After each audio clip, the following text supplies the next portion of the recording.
Om Namo Bhagavate Vasudevaya. Om Namo Bhagavate Vasudevaya. Om Namo Bhagavate Vasudevaya. Chapter 21. Bali Maharaj arrested by the Lord. This chapter describes how Lord Vishnu, desiring to advertise the glories of Bali Maharaj, arrested him for not fulfilling his promise in regard to the Lord's third step. With the second step, the Supreme Personality of Godhead reached the topmost planet of the universe, Brahmaloka, which he diminished in beauty by the effulgence of his toenails. Thus, Lord Brahma, accompanied by great sages like Marichi and the predominating deities of all the higher planets, offered humble prayers and worship to the Lord. They washed the Lord's feet and worshipped him with all paraphernalia. Riksharaj Jambavan played his bugle to vibrate the glories of the Lord. So this Riksharaj Jambavan, he appears in this Leela, he appears in Ram Leela, and he appears in Krishna Leela. And in the Krishna Leela, Jambavan gives his daughter as Krishna's second wife. First wife was Rukmini. The second wife was Jambavati. Yes, so this Riksharaj, 3 Leelas he appears. When Bali Maharaj was deprived of all his possessions, the demons were very angry. Although Bali Maharaj warned them not to do so, they took up weapons against Lord Vishnu. All of them were defeated, however, by Lord Vishnu's eternal associates. They are known as Vishnu Dutas. And in the case of a sinful man, at the time of death, Yamaraj sends his agents, Yamadutas. You know the story of Ajamil. That time of death, the Yamadutas came. I was very happy when I saw the movie Ghost, when the Yamadutas appeared. And I said to my wife, they must have read the Bhagavatam, because they had it down. They make very nasty sounds, and they're dragging the soul down to hell. And that was like I jumped out of, what? Wow. It's made it. Yes. Actually, the Yamadutas appear twice in that movie. Yes. Okay. Let's continue. So, although Bali Maharaj warned them not to do so, they took up weapons against Lord Vishnu. All of them were defeated, however, by Lord Vishnu's eternal associates. And in accordance with Bali Maharaj's order, they all entered the lower planets of the universe. Understanding Lord Vishnu's purpose, Garuda, the carrier of Lord Vishnu, immediately arrested Bali Maharaj with the ropes of Varuna. When Bali Maharaj was thus reduced to a helpless position, Lord Vishnu asked him for the third step of land.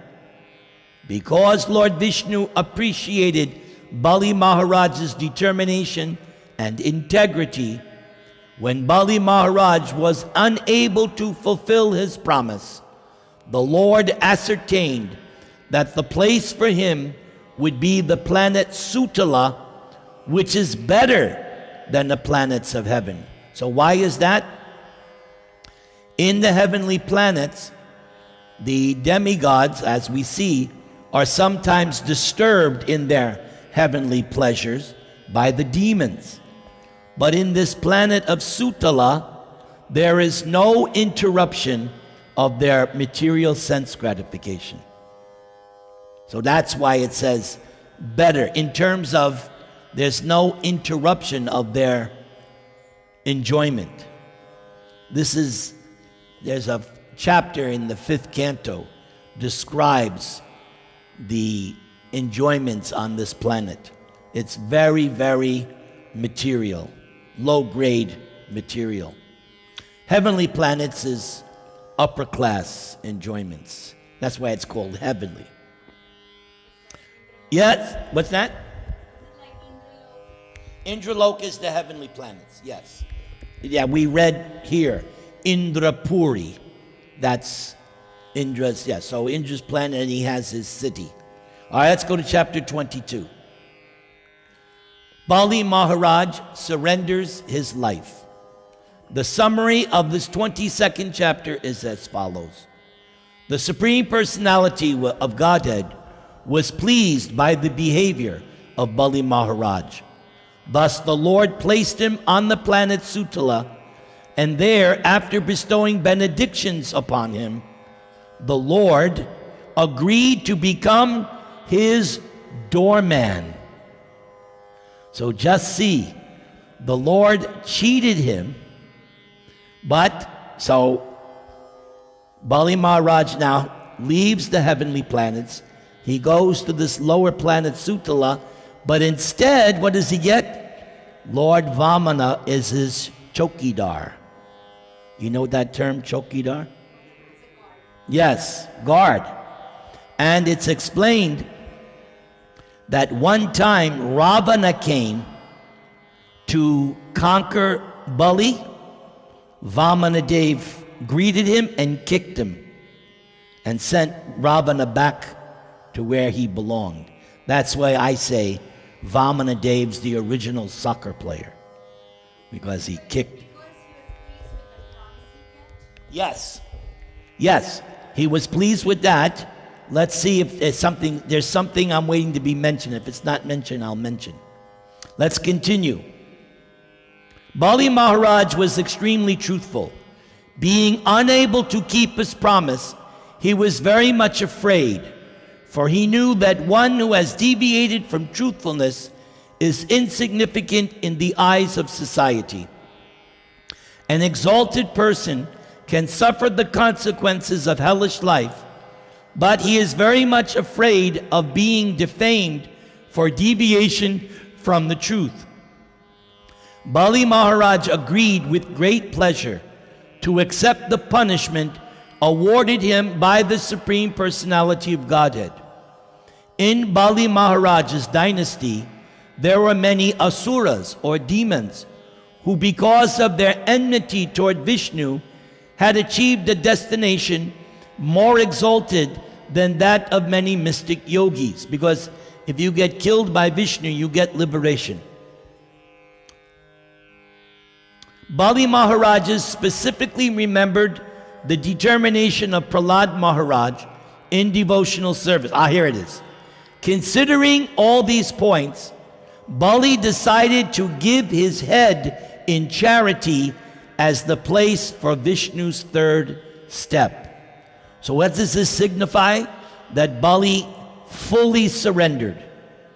He gave up the kingdom.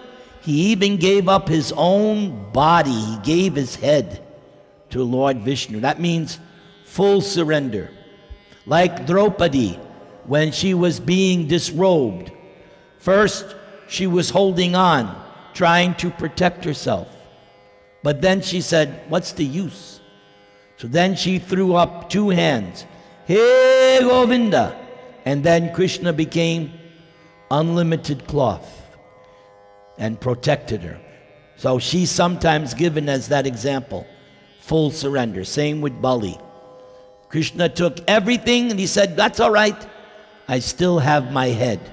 Put your third step on my head.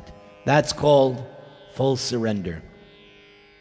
Bali Maharaj also considered how great personalities gave up their family relationships and material possessions to satisfy the Supreme Personality of Godhead.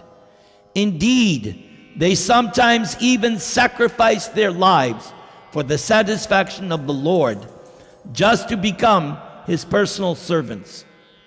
Accordingly, by following in the footsteps of previous acharyas, or exemplary teachers, and devotees, Bali Maharaj perceived himself successful. While Bali Maharaj, having been arrested by the ropes of Varuna, was offering prayers to the Lord, his grandfather Prahlad appeared there and described how the Supreme Personality of Godhead had delivered Bali Maharaj by taking his possessions in a tricky way. While Prahlad was present, Lord Brahma and Bali's wife Vindyavali described the supremacy of the Supreme Lord. Since Bali had given everything to the Lord, they prayed for his release. The Lord then described how a non-devotee's possession of wealth is a danger, whereas a devotee's opulence is a benediction from the Lord. Then, being pleased with Bali, the Supreme Lord offered his disc to protect Bali Maharaj and promised to remain with him. So, that Sudarshan Chakra is the ultimate weapon.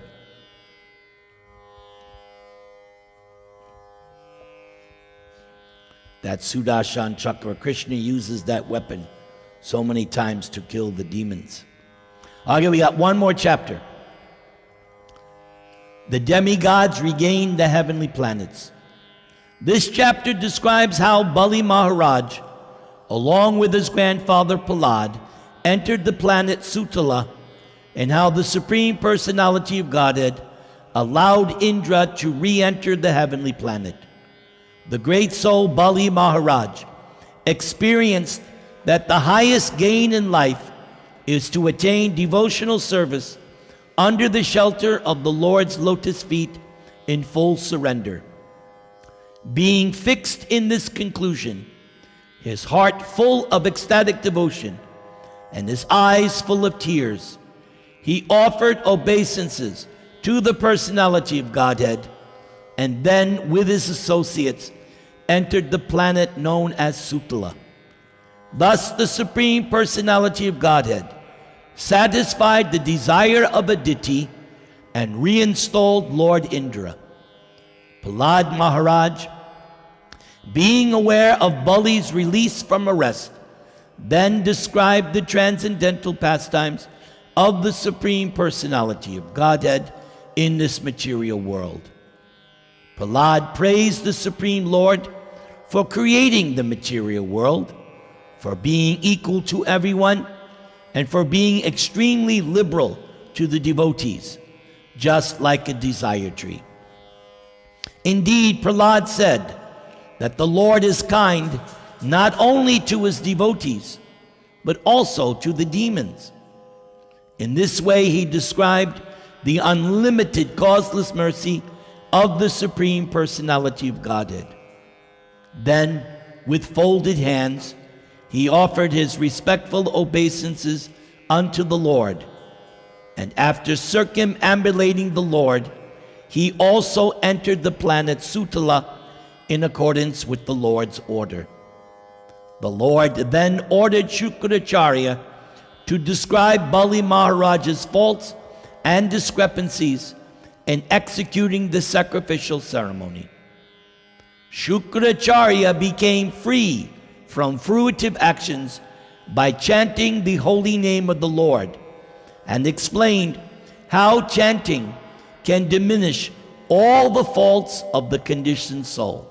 So this is how I live my life. That last line. Chanting can diminish all the faults of the conditioned souls. That's why I chant Hare Krishna, Krishna Krishna, Hare Hare, Hare Rama, Rama Rama, Hare Hare. He then completed Bali Maharaj's sacrificial ceremony. All the great saintly persons accepted Vamana-deva as the benefactor of Lord Indra, because he had returned Indra to his heavenly planet. They accepted the Supreme Personality of Godhead as the maintainer of all the affairs of the universe. Being very happy, Indra, along with his associates, placed Vamana-deva before him and re-entered the heavenly planet in their airplane. Having seen the wonderful activities of Lord Vishnu in the sacrificial arena of Bali Maharaj, all the demigods, saintly persons, pittas or forefathers, bhutas or ghosts, and siddhas, perfected celestial beings who can travel in space without vehicles, glorified the Lord again and again. The chapter concludes by saying that the most auspicious function of the conditioned soul is to chant and hear about the glorious activities of Lord Vishnu. Hare Krishna, Krishna Krishna,